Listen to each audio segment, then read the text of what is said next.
Today is it's not hyperbole to suggest a very solemn moment. Today, the Supreme Court of the United States expressly took away a constitutional right from the American people that it had already recognized. They didn't limit it, they simply took it away. That's never been done to a right so important to so many Americans, but they did it. It's a sad day for the court and for the country. 50 years ago, Roe v. Wade was decided and has been the law of the land since then. This landmark case protected a woman's right to choose, her right to make intensely personal decisions with her doctor, free from the interference of politics. It reaffirmed basic principles of equality, that women have the power to control their own destiny, and it reinforced a fundamental right of privacy, a right of each of us to choose how to live our lives. Now, with Roe gone, let's be very clear. The health and life of women in this nation are now at risk. As chairman and ranking member of the Senate Judiciary Committee, as vice president and now as president of the United States, I've studied this case carefully. I've overseen more Supreme Court confirmations than anyone today, where this case was always discussed. I believe Roe v. Wade was the correct decision as a matter of constitutional law and application of the fundamental right to privacy and liberty in matters of family and personal autonomy. It was a decision on a complex matter that drew a careful balance between a woman's right to choose earlier in her pregnancy and the state's ability to regulate later in her pregnancy. A decision with broad national consensus that most Americans of faith and backgrounds found acceptable, that have been the law of the land for most of the lifetime of Americans today. And it was a constitutional principle upheld by justices appointed by Democrat and Republican presidents alike. Roe v. Wade was a 7-2 decision, written by a justice appointed by a Republican president, Richard Nixon. In the 5 decades that followed Roe v. Wade, justices appointed by Republican presidents from Eisenhower, Nixon, Reagan, George W. Bush were among the justices who voted to uphold the principles set forth in Roe v. Wade. It was 3 justices named by one president, Donald Trump, who were the core of today's decision to upend the scales of justice and eliminate a fundamental right for women in this country. Make no mistake, this decision is a culmination of a deliberate effort over decades to upset the balance of our law. It's a realization of an extreme ideology and a tragic error by the Supreme Court, in my view. The court has done what it has never done before, expressly take away a constitutional right that is so fundamental to so many Americans that had already been recognized. The court's decision to do so will have real and immediate consequences. State laws banning abortion are automatically taking effect today, jeopardizing the health of millions of women, some without exceptions. So extreme that women could be punished for protecting their health. So extreme that women and girls were forced to bear their rapist's child. With the child, a consequence. It just stuns me.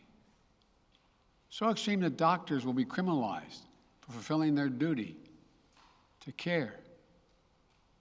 Imagine having a young woman have to carry the child of incest as a consequence of incest. No option. Too often the case. The poor women are going to be hit the hardest. It's cruel.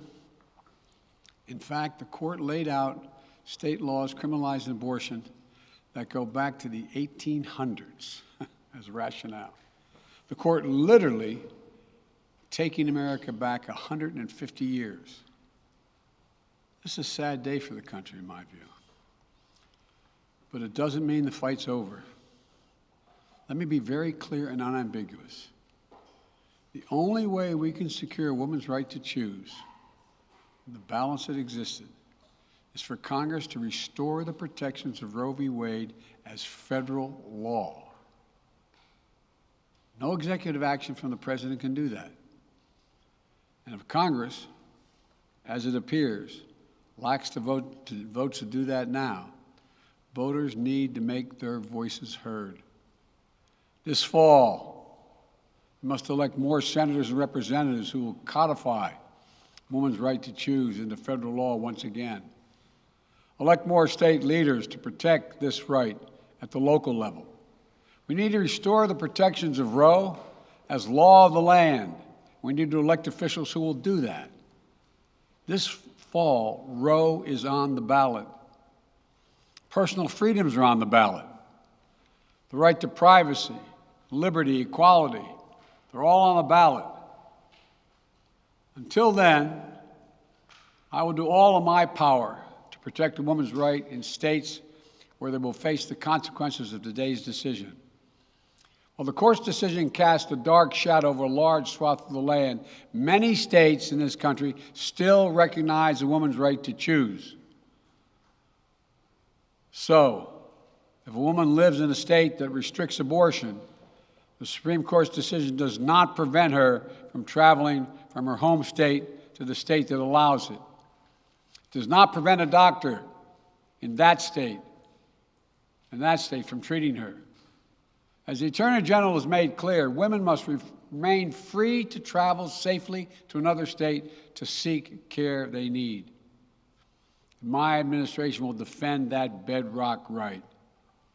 If any state or local official, high or low, tries to interfere with a woman's exercising her basic right to travel, I will do everything in my power to fight that deeply un-American attack.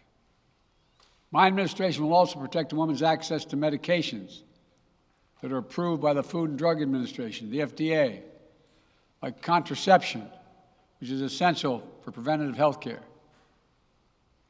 mifepristone, which the FDA approved 20 years ago to safely end early pregnancies and is commonly used to treat miscarriages.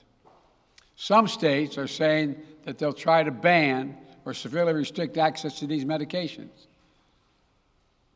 But extremist governors and state legislators are looking to block the mail or search a person's medicine cabinet or control a woman's actions by tracking data on her apps she uses are wrong and extreme and out of touch with the majority of Americans. The American Medical Association, the American College of Obstetricians and Gynecologists, wrote to me and Vice President Harris stressing that these laws are not based on evidence and asking us to act to protect access to care. They say by limiting access to these medicines, maternal mortality will climb in America. That's what they say. Today, I'm directing the Department of Health and Human Services to take steps to ensure these critical medications are available to the fullest extent possible. And the politicians cannot interfere in the decisions that should be made between a woman and her doctor. And my administration will remain vigilant as the implications of this decision play out. I've warned about how this decision risks the broader right to privacy for everyone. That's because Roe recognized the fundamental right to privacy that has served as a basis for so many more rights that we've come to take for granted, that are ingrained in the fabric of this country. The right to make the best decisions for your health. The right to use birth control, a married couple in the privacy of their bedroom, for God's sake. The right to marry the person you love. Now, Justice Thomas said as much today. He explicitly called to reconsider the right of marriage equality, the right of couples to make their choices on contraception. This is an extreme and dangerous path the court is now taking us on. Let me close with 2 points. First, I call on everyone, no matter how deeply they care about this decision, to keep all protests peaceful. Peaceful, peaceful, peaceful. No intimidation. Violence is never acceptable.